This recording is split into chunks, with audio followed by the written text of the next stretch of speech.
श्री महाप्रज्ञ गुरवे नमः। जिसके सांसों में रहता है शाश्वत शांति का स्पंदन, उस महाप्रज्ञ को वंदन, उस महाप्रज्ञ को वंदन। सत्य अहिंसा अनेकांत को अर्पित जिसका तन मन, उस महाप्रज्ञ को वंदन, उस महाप्रज्ञ को वंदन। जिसके सांसों में रहता है शाश्वत शांति का स्पंदन, उस महाप्रज्ञ को वंदन, उस महाप्रज्ञ को वंदन।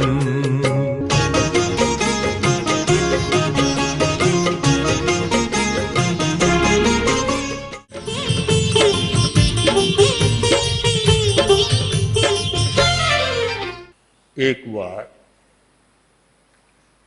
गौतम स्वामी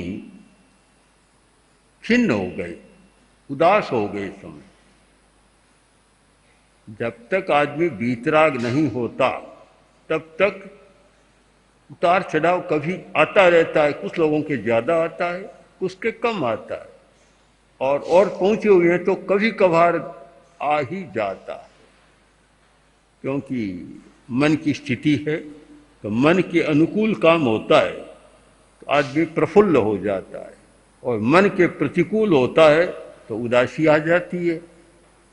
अब यह नहीं देखा जाता कि यथार्थ क्या है, घटना क्या है, किंतु अपनी अपनी अनुकूलता प्रतिकूलता की बात है। पर ऐसे महान तपस्वी पहुंचे हुए साधक थे गौतम स्वामी, उनका मन भी जरा खिन्न हो गया, खिन्न हुआ।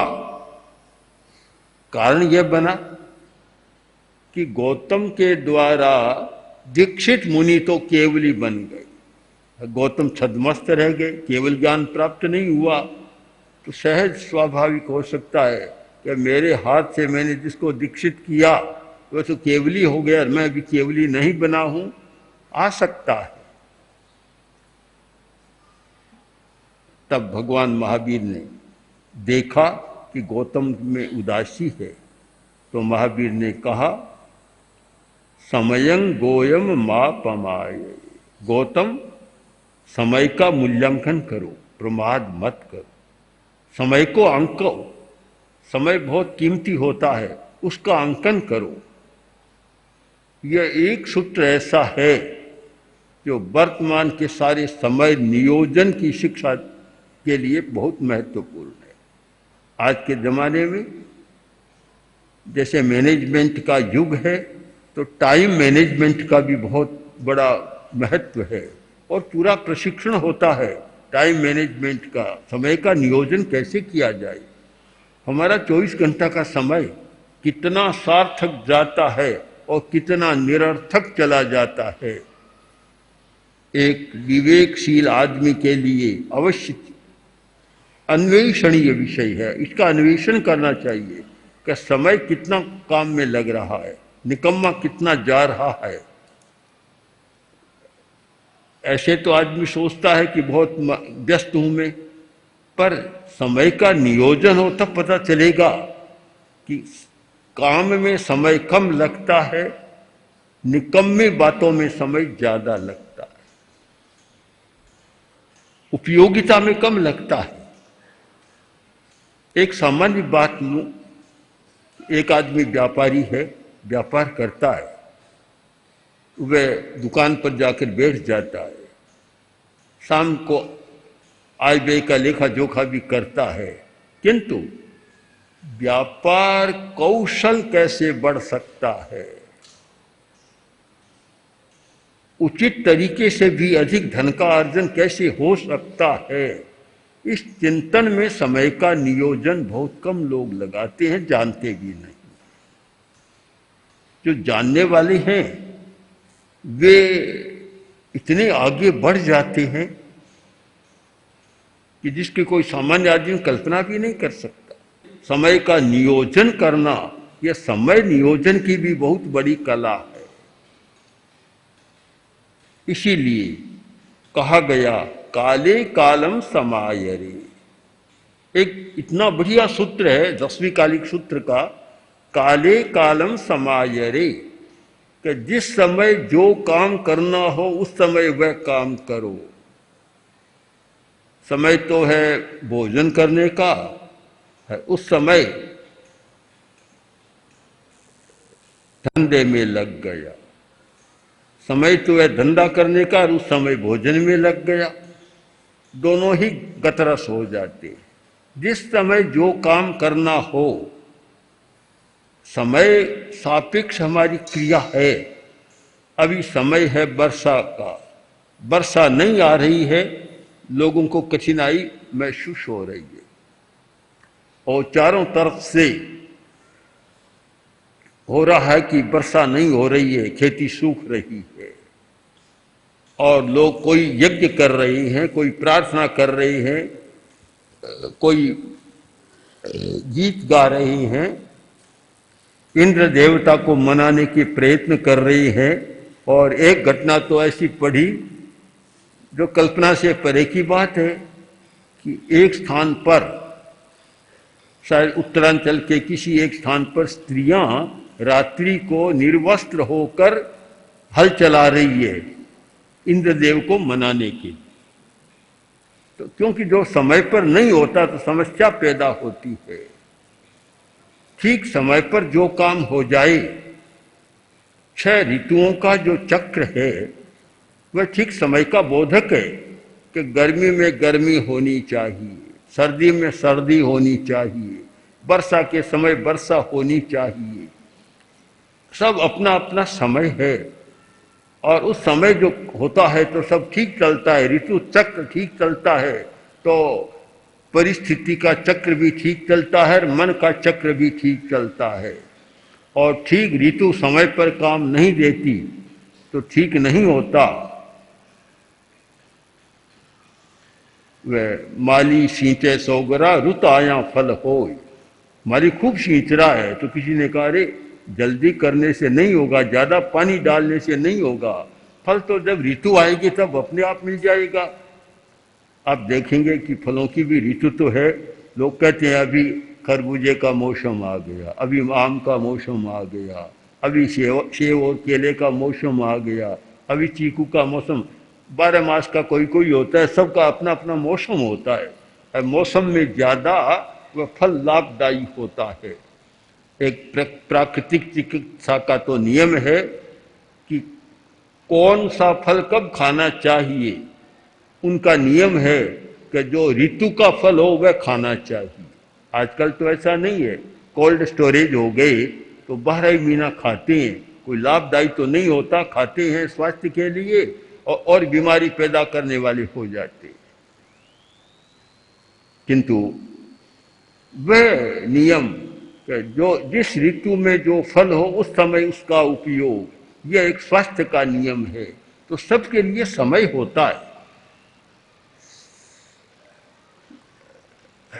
अब हमारे सामने प्रश्न है, क्या कोई धर्म करने का भी समय होता है क्या? जिस समय जो काम करना चाहिए तो क्या उसके लिए भी कोई समय होता है क्या? इस पर भी हमें विचार करना चाहिए। होता है, समय होता है। हमारी जैविक घड़ी के अपने नियम है, हमारे स्वरोदय के अपने नियम है। भारत की प्राचीन विद्या है स्वरोदय विद्या। स्वर के आधार पर बहुत बातें जानी जाती है और वर्तमान में उस विद्या का एक रूपांतरण होकर हमारे सामने एक नया नाम आया, जैविक घड़ी, बायोलॉजिकल क्लॉक। जैविक घड़ी, हमारी जो जैविक घड़ी है उसके अनुसार सारा काम होता है कि किस समय क्या काम करना चाहिए। ध्यान करना है तो उसका एक समय होता है। जब बहुत गर्मी का समय है वह ध्यान के लिए अनुकूल समय नहीं होता। वास्तव में ध्यान के लिए अनुकूल समय है 4 बजे से सूर्योदय तक का, जिसको प्राचीन हमारे विद्वानों ने कहा ब्रह्म मुहूर्त। ब्रह्म मुहूर्त आगे ये था कि आदमी को उठना कब चाहिए कि ब्रह्म मुहूर्त में उठना चाहिए। अब आज तो ब्रह्म मुहूर्त कहीं लापता हो गया, कभी कभी लापता होता है ना, लड़का भी लापता हो गया, फलाना लापता हो गया, तो ब्रह्म मुहूर्त भी लापता हो गया, क्योंकि सोने का समय भी बदल गया। सोने का समय कहाँ रहा? सोने का समय था तो आदमी 10 बजे सो जाए और 4 बजे उठ जाए। अब आज तो बहुत सारे लोगों को मैंने देखा है, जानता हूँ, सुना भी है कि 1 बजे तो भोजन करते हैं और 2 बजे सोते हैं और 8 बजे 10 बजे उठते हैं। तो ब्रह्म मुहूर्त कहाँ गया उनके लिए? तो कोई बात। 10वीं कालिक सूत्र में एक नियम आया कि आत्मा की निरीक्षा करो, आत्मनिरीक्षण करो, अपने आप को देखो। तो किस समय देखें? वह भी एक समय होता है कि हम अपने आप को किस समय देखें। कि जो पुब्बरत्ता वरत्त काले संपिक्षये अपगमप्पयेनम, पूर्व रात्र और अपरात्र या अपर रात्र। यह एक समय है पूर्व रात्र 9-10 बजे का समय, वहां आत्मनिरीक्षण बहुत अच्छा हो सकता है, एक समय है उसका। दूसरा समय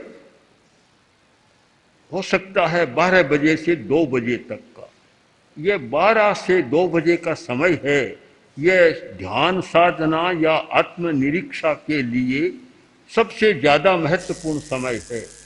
तो ये बात बहुत वैज्ञानिक बात है, ब्रह्म मुहूर्त में उठना। और ध्यान के लिए सबसे ज्यादा महत्वपूर्ण समय है 4 से 10 तक का।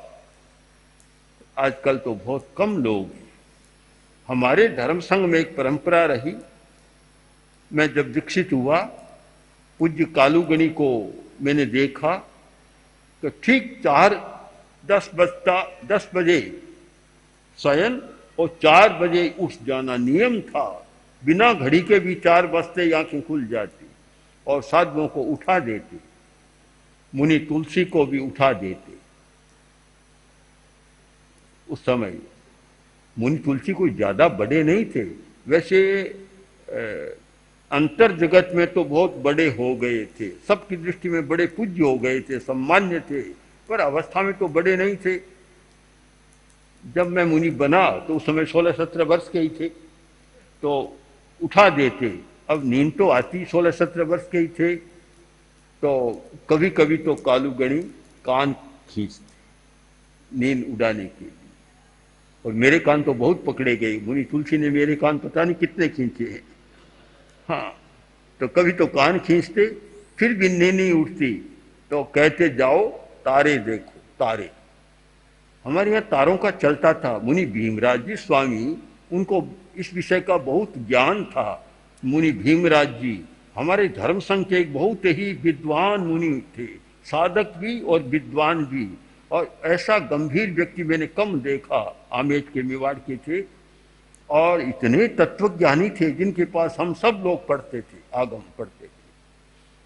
तो उनको ये नक्षत्रों का बड़ा अच्छा ज्ञान था, सबको बताते अश्लेषा भरणी कृत्तिका कब उदय होता है कब अस्त होता है, इसके सारी जानकारी रखते थे। तो पूज्य कालूगणी कहते मुनि तुलसी को जाओ तारा देखो।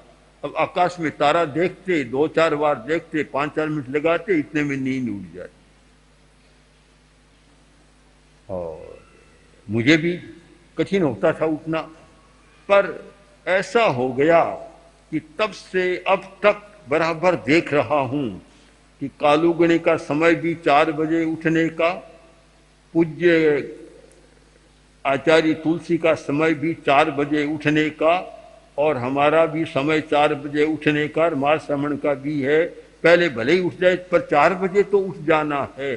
एक परंपरा सी बन गई और इसका लाभ है कि दिन भर आनंद में रहना।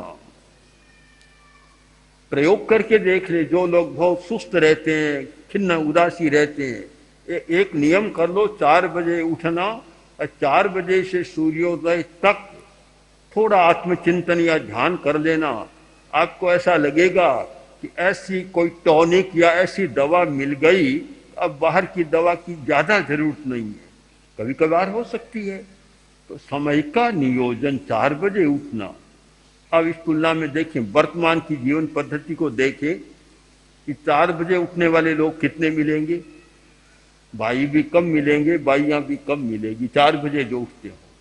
कुछ मिल सकते हैं, कुछ मिल सकते हैं, पर बहुत कम मिलेंगे। एक बात मैंने पहले भी कही थी कि लड़का देरी से उठ रहा था,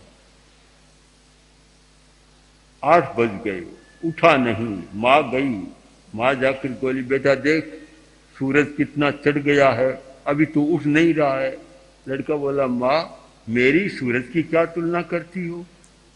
वह तो शाम को ही सो जाता है, मैं तो रात को 11 बजे सोता हूँ, उसकी मेरी क्या तुलना है? तो ऐसा हो गया, सारा क्रम बदल गया जीवनचर्या का, कि देरी से सोना, देरी से उठना। शायद इस बात से काफी एक मानसिक परिवर्तन हुआ है, मानसिक अवरोध पैदा हुआ है। काले कालम समायरे, सोने का भी अपना समय होता है और जागने का भी अपना समय होता है। यह नहीं होता कि आज तो 2 बजे सोए, कल 3 बजे सोए, परसों 1 बजे सोए, यह समय नहीं होता। जैविक घड़ी के अनुसार सबका अपना निश्चित समय है। और आजकल जो नींद की गोलियां लेनी पड़ती है, शायद हिंदुस्तान के लोग लेते होंगे, कम लेते होंगे, पर आप अमेरिका का लेखा जोखा करें कि नींद की गोलियों के लिए कितनी बड़ी बड़ी कंपनियां हैं, अरबों खरबों का धंधा केवल नींद की गोलियों के लिए होता है। अब भला नींद के लिए गोली और पाचन के लिए गोली, भूख भी हमारी स्वाभाविक प्रक्रिया है और नींद भी हमारी स्वाभाविक प्रक्रिया है। अब नींद के लिए भी दवा लेनी पड़े और भोजन के लिए भी दवा लेनी पड़े, तो वह आदमी कैसे अच्छा काम करेगा, उसका दिमाग कैसे अच्छा रहेगा, कैसे स्वस्थ रहेगा? संभव नहीं। और फिर ये नकारात्मक विचार, निषेधात्मक विचार, बुरी कल्पना, बुरे विचार, बुरी भावना होती रहती है। कोई डिप्रेशन में चला जाता है, मानसिक अवसाद में चला जाता है, कोई फिजियो चला जाता है, किसी में मानसिक बीमारियों में चला जाता है। उसका कारण भी खोजना चाहिए कि ऐसा क्यों हो रहा है। वह हमारी यह नियम की अवहेलना के कारण हो रहा है। नियम है काले कालम समायरे, इसकी व्याख्या की गई है अन्नम अन्न काले, सूत्र कृतांग सूत्र में इसकी बहुत सुंदर व्याख्या है कि अन्नम अन्न काले, भोजन के समय भोजन, पानम पान काले, पानी पीने के समय पीना। अब आप पूछे पीने का कोई समय होता है क्या? समय तो होता ही है, पानी पीने का भी समय होता है। भोजन किया, लोटा भर पानी पी लिया, भोजन को और बिगाड़ दिया। पानी पीने का समय नहीं है। न तो भोजन से आधा घंटा पहले पानी पीना चाहिए, न भोजन के बाद कम से कम आधा घंटा तक पानी पीना चाहिए। 1 घंटा चाले तो बहुत अच्छी बात है, आधा घंटा तो नहीं। पर बहुत लोग तो ऐसे भोजन किया और खूब पानी पी लेते हैं, वह पानी का समय नहीं होता। भोजन के समय भोजन, पानी के समय पानी, शयनम शयन काले, सोने के समय सोना। ये 3 बातें भी अगर हो जाए, समय का नियोजन हो जाए कि भोजन के समय भोजन करना है। आपको पता है आपका एक अवयव है जिसका नाम है लीवर, यकृत, लीवर। ये लीवर से पाचक रस का स्राव होता है, तब हमारा भोजन पचता है। वे नियम का पालन करते कि जिस समय भोजन का समय है उस समय उसका स्राव शुरू हो जाएगा। आप उसकी अवहेलना करें तो फिर 2 घंटा 4 घंटा तक भोजन न करें, वर्षा होनी शुरू होगी। हाँ, तो समय का ठीक नियोजन न करें तो फिर वैसे ही चला जाएगा। मैंने इधर देखा कुछ बूंदें गिर रही, पता चला कि वर्षा हो रही। तो समय है वर्षा का, तो वर्षा का समय है तो वर्षा का समय होता है। प्रकृति भी शायद कभी कभी तो समय की अवहेलना करती है और कभी कभी सयानी भी बन जाती है, ठीक समय पर अपना काम कर लेती है।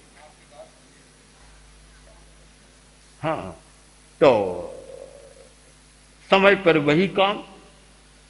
तो जो समय है और 3-4 बातें शरीर के लिए, खाने के समय खाना, पीने के समय पीना, सोने के समय सोना और उत्सर्ग के समय उत्सर्ग करना, ये तो शरीर के लिए हो गई। अब धर्म के लिए, धर्म का भी एक समय है कि प्रातः काल का समय यह धर्माराधना के लिए बहुत बढ़िया समय है। जो प्रातः काल 4 बजे से लेकर सूर्योदय तक का एक समय और उसके बाद 10 बजे तक का एक समय, यह धर्माराधना के लिए बहुत बढ़िया समय है। दोपहर का समय वह फिर तर्क का समय आ जाता है, गणित का, भाषा का, यह बाहरी शिक्षा का समय आ जाता है, वह फिर ऐसा नहीं रहता। तो समय का नियोजन करें। अब आप उस बात पर ध्यान दें कि जो भगवान महावीर ने गौतम से कहा, गौतम समय का मूल्यांकन करो, मूल्यांकन करो, खिन्न मत बनो, उदास मत बनो और चिंता भी मत करो। जो काम जिस समय होना है वह हो जाएगा। तुम्हें केवल ज्ञान नहीं हुआ, चिंता क्यों करते हो? तुम मेरे पुराने साथी हो। महावीर ने कहा तुम मेरे पुराने साथी हो। हाँ, साथी हो। हम पहले भी साथ में रहे हैं, आगे भी साथ में रहेंगे। तू भी मोक्ष में जाने वाला है, मैं भी मोक्ष में जाने वाला हूं। हमारा बिछुड़न नहीं होगा, वियोग नहीं होगा, चिंता मत करो। ये समय का बोध दिया, समय का बोध, और गौतम की उदासी समाप्त हो गई। और लगता है वर्षा का भी बोध होता है तो जनता की उदासी भी समाप्त हो जाएगी, किसानों की उदासी भी समाप्त हो जाएगी।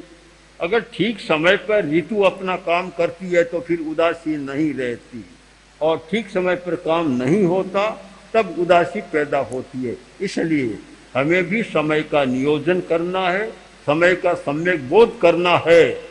और अब प्रवचन का समय भी संपन्न हो रहा है, इसलिए प्रवचन भी संपन्न कर दें। ओम आरती। ओम श्री महाप्रज्ञ गुरवे नमः।